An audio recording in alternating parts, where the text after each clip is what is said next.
Anak-anak disekolahkan di mana? Antum capek-capek cari kerja, dibiayai, tiba-tiba setelah dewasa dia tidak bisa sholat. Jenazah tidak bisa menyolatkan antum. Antum meninggal tidak bisa mengafani antum. Apa investasi antum? Gak ada gunanya di situ. Hanya dunia saja. Kalau cuma mengangkat status dunia, antum ketinggalan. Yang belum beriman pun mereka sudah mengangkat anaknya demi status dunia. Anda pengen anak juara matematika, anak orang lain sudah dapat Nobel. Makanya saya katakan, kalau berlomba untuk urusan dunia itu kecil. Nilainya nggak ada. Celupkan air ke dalam gelas, angkat sedikit, tetesan pertamanya dunia. Cuman segitu nilainya.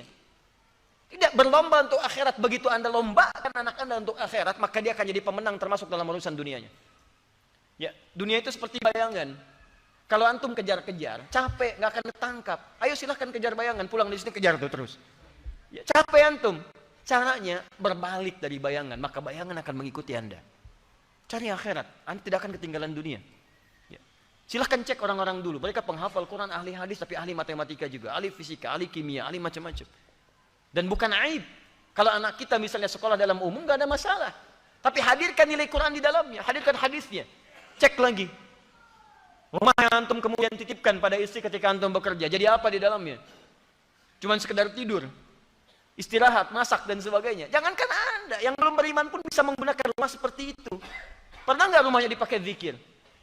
Majlis ilmu, tempat untuk bermunajat kepada Allah, tempat untuk mendidik anak-anaknya dekat dengan Allah. Ada nggak ruangan untuk baca Quran untuk anak-anak? Ada nggak contoh untuk salat berjamaah? Ada nggak si kecil punya sajadah? Jangan-jangan anak nggak bisa salat bukan karena mereka sulit diminta salat, karena antum nggak pernah memfasilitasi dengan infak itu supaya mereka salat. Coba lihat pakaiannya, pernah nggak berikan pakaian khusus untuk salat? Coba lihat kelengkapannya, jangan-jangan di kamarnya cuma novel yang dikoleksi, bacaan Quran tidak pernah ada, mushaf tidak ada. Bagaimana Anda bisa berdoa menjadikan anak yang soleh sementara Anda tidak memfasilitasi anak Anda untuk soleh? Coba lihat kendaraan antum sebelum masuk ke dalam bulan-bulan ini. Dari sekian hidup antum dititipkan kendaraan, berapa kali antum gunakan untuk ibadah? Dan itu akan ditanya.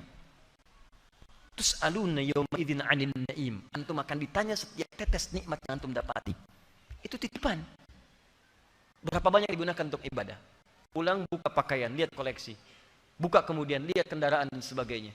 Dibandingkan dengan urusan-urusan dunia, berapa digunakan untuk kepentingan ibadah di hadapan Allah Subhanahu wa taala. Makanya saya katakan modifikasi isinya dari sejak sekarang.